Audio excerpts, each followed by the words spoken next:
everyone, welcome to NCERT Easy Explanation. Today we are going to discuss a very important topic from class 12 chapter, that is reproductive health, contraceptive method. Basically बच्चों इसमें हम लोग contraceptive method के बारे में जानेंगे, उसके कितने टाइप्स होते हैं और प्रीवियस ईयर नीट में इससे कौन कौन से क्वेश्चन राइज हुए हैं वो सब हम लोग इस वीडियो में डिस्कस करेंगे। लिखने की आपको ज़रूरत नहीं है, इसका नोट्स मैंने अपने टेलीग्राम चैनल पर अपलोड कर दिया है, वहाँ से आप जाकर डाउनलोड कर सकते हैं, जिसका लिंक आपको इस वीडियो के डिस्क्रिप्शन में मिल जाएगा। और रिप्रोडक्टिव हेल्थ से रिलेटेड और भी वीडियोस का लिंक आपको आई बटन पे मिल जाएगा, आप वहाँ से जाके देख सकते हैं। और इससे पहले अगर आपने रिप्रोडक्टिव हेल्थ की वीडियो नहीं देखी है तो मैं रिकमेंड करूँगी कि पहले आप रिप्रोडक्टिव हेल्थ की प्रीवियस वीडियो देख लें। तो चलो बच्चों वीडियो स्टार्ट करते हैं। कॉन्ट्रासेप्टिव मेथड होता क्या है? बेसिकली बच्चों ये दो तरह का होता है, नेचुरल और आर्टिफिशियल। होता क्या है कि प्रेगनेंसी को रोकने के लिए जो मेथड हम लोग इस्तेमाल करते हैं that is called contraceptive method. इसमें सबसे पहला आता है नेचुरल। नेचुरल में बच्चों तीन चीज़ें हमको देखने को मिलेंगी according to our syllabus: periodic abstinence, withdrawal या फिर क्वार्टस इंटरप्टस, और तीसरा होता है लैक्टेशनल एमेनोरिया। होता क्या है कि देखो, पीरियोडिक एब्सटिनेंस में अवॉइड करना होता है क्वार्टस को from 10 to 17 days of MC. ये आपको की पॉइंट याद रखना है। विड्रॉवल में क्या होता है, ये पेनिस को विड्रॉ कर लेता है मेल पार्टनर इजैकुलेशन से पहले, यानी कि जैसे ही इजैकुलेशन होने वाला रहेगा उससे पहले पेनिस को रिमूव कर लिया जाता है, विड्रॉ कर लिया जाता है। तीसरा होता है लैक्टेशनल एमेनोरिया। इसमें बच्चों होता क्या है कि ओव्यूलेशन मतलब लैक्टेशन जब तक होता रहता है किसी फीमेल में तब तक ओव्यूलेशन नहीं होता है, यानी कि जब तक कोई लेडी फीडिंग करा रही है अपने बच्चे को, ज़्यादातर ये 6 महीने तक ही होता है लैक्टेशन एमेनोरिया। लेकिन ये बहुत ज़्यादा भरोसेमंद नहीं होता है, यानी कि जब भी कोई लेडी है उसका बेबी हुआ तो जब तक 6 महीने तक वो बच्चे को फीडिंग करा रही है तब तक उसका एमसी नहीं आए। अगर नहीं आ रहा है तो वैसी कंडीशन में ओव्यूलेशन भी नहीं होगा। ओव्यूलेशन जब नहीं होगा, क्योंकि देखो एमसी नहीं आ रहा है, 6 महीने तक एमसी नहीं आएगा, एमसी नहीं आएगा तो ओव्यूलेशन नहीं होगा, ओव्यूलेशन नहीं आएगा तो प्रेगनेंसी के चांसेस वैसे ही ख़त्म हो गए। तो लैक्टेशनल एमेनोरिया इसी चीज़ को बोलते हैं। इसके बाद आता है आर्टिफिशियल मेथड। आर्टिफिशियल मेथड में आपको डिफरेंट टाइप्स ऑफ मेथड मिल जाएंगे, जैसे कि barrier method, chemical method, intrauterine device, contraceptive pills, surgical और इसके बाद इंजेक्शन या फिर इम्प्लांटेशन।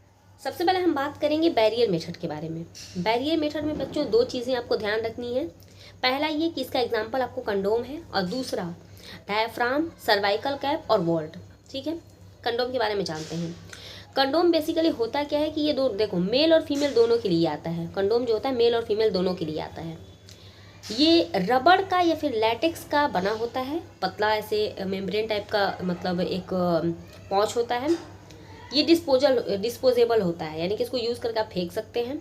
इसके अलावा ये खुद से आप लगा सकते हैं, सेल्फ इंसर्टेड होता है, और ये प्रोवाइड करता है प्राइवेसी। क्योंकि आप खुद से लगा सकते हैं इसलिए आपको प्राइवेसी मिल जाएगी, और इसको आप फेंक भी सकते हैं।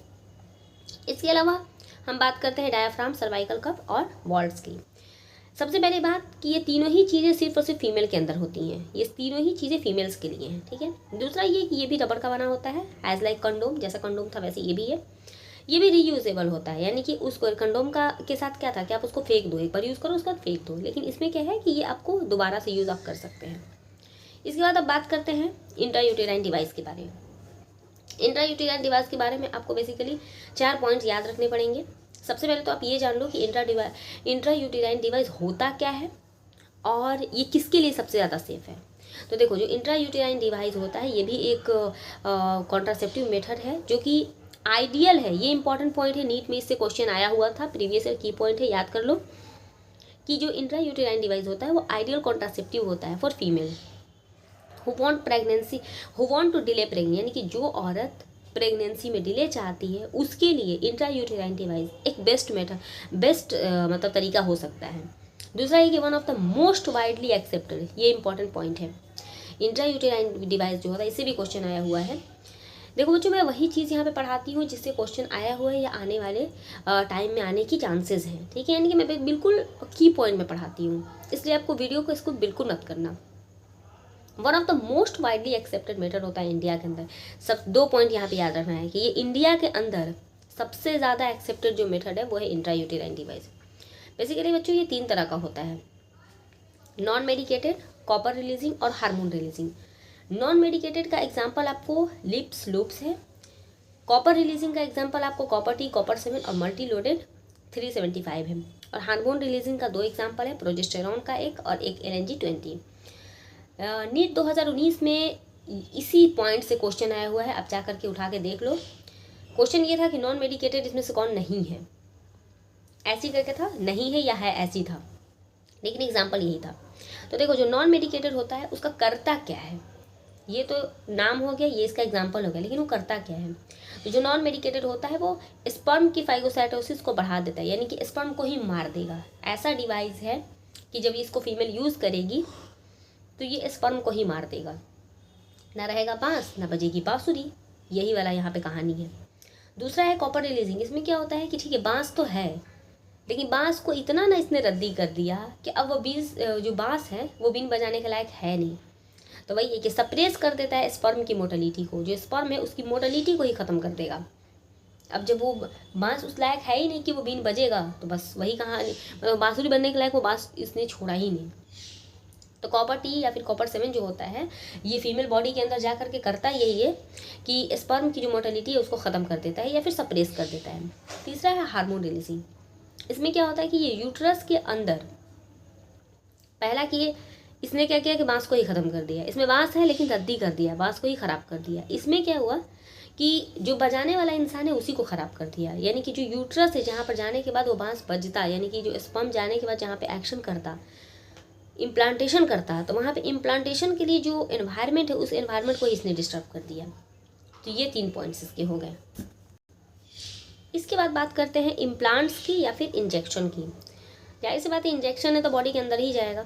देखो स्किन के नीचे इसको दिया जाता है, ये भी इंजेक्शन का एक फॉर्म है। इसमें प्रोजेस्टेरॉन को या तो अकेले आप दे सकते हो, इंजेक्शन के फॉर्म में प्रोजेस्टेरॉन अकेले रहेगा, या फिर प्रोजेस्टेरॉन के साथ एस्ट्रोजन को कंबाइन करके इंजेक्शन आपने दे दिया, ये भी एक तरीका है। इसका जो मोड ऑफ एक्शन होता है वो सिमिलर होता है पिल्स के, लेकिन जो इसका इफेक्ट होता है वो बहुत ज़्यादा होता है, मच लॉन्गर। ये इसका मेन पॉइंट है कि जो इम्प्लांट या फिर इंजेक्शन का जो ड्यूरेशन है, असर है, उसकी जो पावर है वो ज़्यादा होता है, ये इसका पॉइंट हो। इसके बाद बात करेंगे ओरल पिल्स की। ओरल पिल्स में बच्चों बेसिकली आपको 3 पॉइंट्स याद रखने हैं। जो मैं आपको पॉइंट बोलूँ बस आप उतना याद रखो, बोर्ड के लिए भी आपका काफ़ी है और नीट के लिए इनफ है। देखो ओरल पिल्स में क्या होता है कि सबसे पहली बात कि हम लोग मुंह से जो पिल्स लेते हैं इसमें या तो एस्ट्रोजन अकेले रहेगा, नहीं तो एस्ट्रोजन के साथ प्रोजेस्टेरॉन, एस्ट्रोजन और प्रोजेस्टेरॉन का कॉम्बिनेशन रहता है। पहली बात ये आपका पहला पॉइंट हो गया। दूसरा पॉइंट है कि ये करता क्या है, तो ये ओव्यूलेशन को और इम्प्लांटेशन को ही इनहिबिट कर देता है, जिससे क्वालिटी ऑफ सर्वाइकल म्यूकस जो होता है वो घट जाती है और स्पर्म की जो एंट्री है वो तो या तो प्रिवेंट हो जाएगी नहीं तो रिटार्ड हो जाएगी, यानी कि ओव्यूलेशन को ही रोक देगा या फिर इम्प्लांटेशन को रोक देगा। किसी तरह खुदा ना खास्ता अगर स्पर्म घुस गया अंदर तो उसकी एंट्री को या तो पहले रोकेगा, अगर मान लो नहीं रोक पाया, अंदर चला गया स्पर्म, किसी तरह से स्पर्म ने थोड़ा दिमाग लगाया घुस गया अंदर, तो अब क्या होगा कि उसकी एंट्री को रिटर्न मतलब ख़राब कर देगा, बोलेगा कि आ जाओ, तो लेकिन कुछ हो नहीं पाएगा। इसके बाद देखो यहाँ पे है used in the form of tablet, इसलिए चूँकि ये इसको हम लोग टैबलेट के फॉर्म में यूज़ करते हैं, that's why it is called pills. ठीक है, ये इंपॉर्टेंट पॉइंट है, नीट में से इसे बहुत बार क्वेश्चन पूछा भी गया है और सहेली का नाम तो सबको पता है। ये हफ्ते में एक बार लिया जाता है, नॉन स्टेरॉइडल होता है और सबसे पहली बार इसको लखनऊ में CDRI में डेवलप किया गया था। ये इंपॉर्टेंट पॉइंट है। अब बात करते हैं सर्जिकल मेथड का। सर्जिकल मेथड में कुछ नहीं है, 2 ही मेथड है, सबसे आसान। और सच बताऊं बच्चों, सर्जिकल मेथड मुझे सबसे आसानी से याद हुआ था जब मैंने इसको पहली बार पढ़ा था, क्योंकि ये मुझे बहुत आसान लगता है। सर्जिकल मेथड में देखो 2 चीज़ें होती हैं, ट्यूबेक्टोमी और वैसेक्टोमी। ट्यूबेक्टोमी क्या होता है, ये फीमेल के केस में होता है, ठीक है, और ये मेल के केस में होता है। फीमेल में होता क्या है कि फॉलोपियन ट्यूब का थोड़ा सा पार्ट काट दिया जाता है और काटने के बाद उसको वापस से टाइट कर दिया जाता है, जिसकी वजह से फिर मतलब प्रेगनेंसी नहीं हो पाता। और in case of male Vasa differentia जो होता है उसको काट दिया जाता है और फिर उसको बांध दिया जाता है। तो this is all about surgical method, और ये सारी की सारी चीज़ें कॉन्ट्रासेप्टिव मेथड के बारे में थी। आई होप वीडियो अच्छी लगी होगी। आप अपने दोस्तों में भी शेयर करो, like share and subscribe. Thank you.